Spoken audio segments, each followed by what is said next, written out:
تو میں نے یہ پہلے بھی عرض کیا تھا کہ جس دن اسپیکر کی رولنگ کے اوپر قومی اسمبلی کا جو ایک ڈپٹی اسپیکر ہے اس کی رولنگ کے اوپر سپریم کورٹ آف پاکستان کے 5 رکنی لارجر بینچ نے فیصلہ دیا کہ ان کی رولنگ کا لدم ہے، وزیراعظم صاحب کے اختیارات کا لدم ہے، صدر کے نگران حکومت سے متعلق اقدامات کا لدم ہے، تو اس کے بعد وزیراعظم صاحب کو بتانا چاہیے تھا عدالت کو اور یہ باور کروانا چاہیے تھا کہ جو سازش ان کے خلاف ہو رہی ہے یہ ایک بین الاقوامی سازش ہے اور اس سازش کے پیچھے جو ہاتھ ہے یہ بہت بڑا ہاتھ ہے، لیکن وزیراعظم صاحب نے نہیں بتایا۔ دوسری بات کہ اب کیا عمران خان صاحب سڑکوں پر آ کر اپنا یہ بیانیہ نکالیں گے کہ جی مجھے نکالا گیا، مجھے ایک غیر آئینی اور غیر جمہوری طرز عمل کے تحت نکالا گیا، میں سڑکوں پر آیا ہوں، نہ تو میری فریاد عدلیہ نے سنی، نہ اسٹیبلشمنٹ نے سنی، نہ مجھے اپوزیشن نے سنا، اور مجھے ڈائریکٹ کک آؤٹ کر دیا گیا اور میرے ووٹ کی، میرے جو ہے وہ آپ کہہ سکتے ہیں کہ کردار کی، میری سیاسی جو ہے وہ طاقت کی لاج نہیں رکھی گئی۔ تو عمران خان صاحب اگر سڑکوں پر آ کر یہ بات کریں گے تو دوسری جانب ایک تو پہلی بات کہ یہ بڑا ہی جو آپ کہہ سکتے ہیں نا کہ یہ ایک دوگلا پن ہے کہ ایک جانب پاکستان تحریک انصاف کا کہنا ہے کہ وہ اسمبلیوں سے ریزائن کریں گے اور دوسری جانب وہ یہ کہہ رہے ہیں کہ وہ قائد ایوان کا انتخاب لڑیں گے، لیکن ابھی تک تحریک انصاف میں یہ کنفیوژن ہے کہ وہ کیا اسمبلیوں سے ریزائن کریں گے۔ میں سمجھتا ہوں کہ وہ اسمبلیوں سے ریزائن نہیں کریں گے، اس کی وجہ یہ ہے کہ وہ جانتے ہیں کہ ان کے پاس جو 155 کا فگر قومی اسمبلی میں موجود تھا، وہ 155 میں سے اگر آپ 20 سے 22 ارکان نکال دیں جو منحرف ہو گئے ہیں تو اس کے بعد ان کے پاس بچتے ہیں 130 سے 131۔ تو اب وہ جو 130 سے 131 32 کا جو فگر ہے اب وہ انہوں نے قومی اسمبلی میں شو کرنا ہے، اور اگر وہ قومی اسمبلی میں شو کر لیتے ہیں تو پھر وہ اپوزیشن کریں گے اور ڈیفینیٹلی ان کو اپوزیشن کرنی پڑے گی، کیونکہ اگر وہ اسمبلیوں سے ریزائن کرتے ہیں تو کوئی آئینی بحران پیدا نہیں ہوگا، کیونکہ الیکشن کمیشن آف پاکستان جو ہے وہ عدالت کو اس بات کا پابند بنا چکا ہے کہ 7 سے 8 ماہ عام انتخابات میں لگیں گے، اس سے پہلے انتخابات نہیں ہوں گے، اس سے پہلے عام انتخابات نظر نہیں آ رہے۔ لیکن اگر تحریک انصاف پریشر ڈالنے کے لیے ریزائن کر دیا، اسمبلیوں سے ریزائن کر دیا اور اس کے بعد اسمبلیوں سے ریزائن کرنے کے بعد تحریک انصاف کہتی ہے کہ جی ہم عوام میں جائیں گے، تو اس کا بھی کوئی فائدہ نہیں ہوگا۔ ہاں اگر وہ ایک اپنا ووٹ بینک اس کو مضبوط کرنے کے لیے عوام میں جاتے ہیں تو اس میں تو کوئی شک نہیں ہے، وہ سیاسی طور پر نکلیں، سڑکوں پر آئیں، اپنے لیڈر اپنے جو ہے وہ کارکنوں کو نکالیں، پروٹیسٹ کریں، یہ ایک ان کا آئینی رائٹ ہے، اس سے ان کو نہیں روکا جا رہا۔ لیکن اگر وہ یہ سمجھتے ہیں کہ وہ اسمبلیوں سے استعفے دینے کے بعد وہ سڑکوں پر آئیں گے تو وہ بے معنی ہوگا،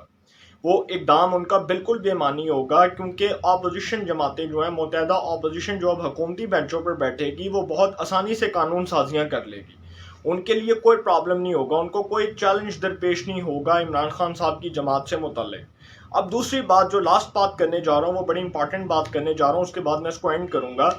کہ اپوزیشن کی جو جماعتیں ہیں، متحدہ اپوزیشن، ابھی تو ان کی جو ہے وہ کابینہ، جو شہباز شریف صاحب کی کابینہ، اس کا تو اعلان بعد میں ہوگا، لیکن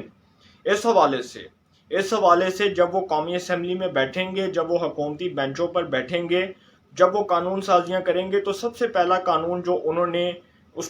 کے اندر جو انہوں نے آپ کہہ سکتے ہیں کہ اس کے اندر رد و بدل کرنا ہے وہ نیب کا قانون ہے، نیشنل اکاؤنٹیبلٹی بیورو کا۔ احتساب کے جتنے بھی ادارے جو اس وقت ایک پولیٹیکل وکٹمائزیشن کا ایک بہت بڑا اعلیٰ کار بنے ہوئے ہیں،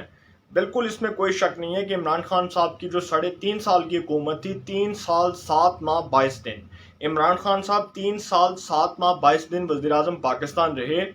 اس 3 سال 7 ماہ 22 دن کے اندر انہوں نے پولیٹیکل وکٹمائزیشن کو اپنے مخالفین کے لیے جس حد تک استعمال کیا، اس کی نظیر ماضی میں کسی سیاستدان کے دور حکومت میں نہیں ملتی۔ اگر آپ پرویز مشرف صاحب کا بھی دور اٹھا لیں تو آپ اس کا بھی کمپیریزن کریں، اس کا بھی اس سے کمپیریزن نہیں کیا جا سکتا۔ لیکن اب جو ہونے جا رہا ہے، اب جو انہوں نے ای وی ایم کا بل اس کو باہر نکالنا ہے، الیکٹرانک ووٹنگ مشینوں کے بل کو اس کو بالکل سائڈ لائن کرنا ہے، کیونکہ لازمی بات ہے کہ الیکشن جو ہے وہ الیکشن کا جو پروسیس ہے وہ ای وی ایم کا پروسیس نہیں ہے۔ الیکشن کا پروسیس یہ ہے کہ بائی ہینڈ آپ ووٹ دیں،